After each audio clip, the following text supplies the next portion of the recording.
different kinds of blocks. Okay, there are only really basically 4 blocks. Okay, and first we should talk about the terminology, about the Asian people. And in most of their culture, not all, but most of it, there's no real word for infinity.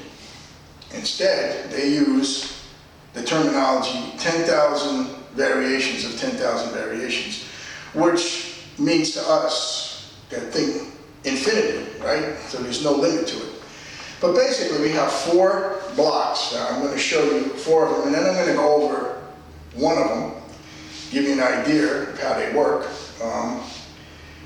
But for each block, there's 10,000 variations. So if I show you a block, there's still 9,999 more variations to that block. Okay, I can't go through all 9,999 variations, well, pretty much because I don't know 9,000 of them anyway. I don't think anybody really does. But what you can do is conducive to what we're talking about is you can see how a style, whatever it may be, whether it's hard, intermediate, or soft, how that block will work in their system. It'll be a variation of 4 blocks. So there's really 4 directions. Let's talk about them. So you got an up block, you got a down block, you got an out block, and you got an in block. That's it.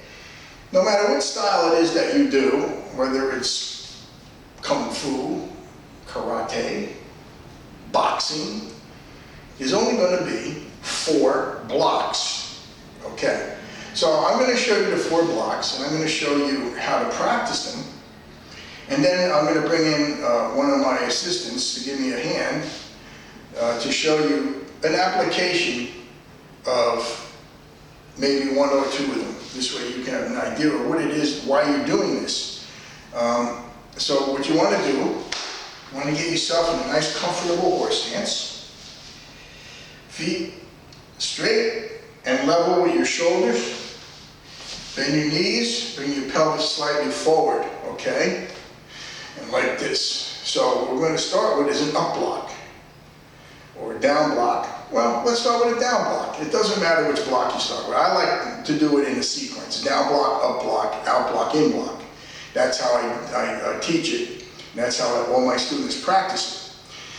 So, I mean, you can do it in any configuration. You don't have to do it in the numbers the way I do. So you got a down block. This is a down block. Don't block the elbow. Keep it slightly rounded. Remember, don't hyperextend the elbows when you do these techniques. Then you have an up block.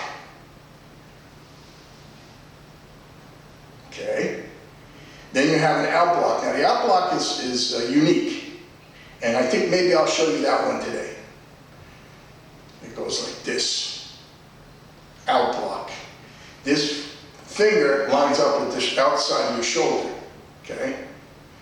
Then you're going to do in block. Now watch. It's a little different, but like watch how it works. This is an in block. It's down block, the other side. Up block. Right? Out block. And in block. So it's down, up, out, and in that sequence. Okay? So you practice it. And like I tell you, you don't get anything out of something that you don't put anything into. This leads up to our system, which is Grandmaster Capper's block system. Again, it's not a block, it's a system using these blocks that I'm going to teach you, that I'm showing you in these other videos to learn. So you need to practice this and work on it every single day. And I say, you know, do it 25 times, 50 times. One of my favorite numbers is 25. If you can do 50, do 50. If you do 100, do 100. I don't like to do anything more than 100 times, okay? Because it becomes redundant. It becomes too much. You're doing the same thing over and over again. It gets sloppy. I'd rather you do something less and more consistently properly, with proper technique, than to do something a lot of times sloppy, okay? So it's better to do something 25 times proper instead of 100 times sloppy, okay? So let's take a look at this. Let me bring in my student here and take a look and see, and maybe how we can use one or two of these blocks, okay?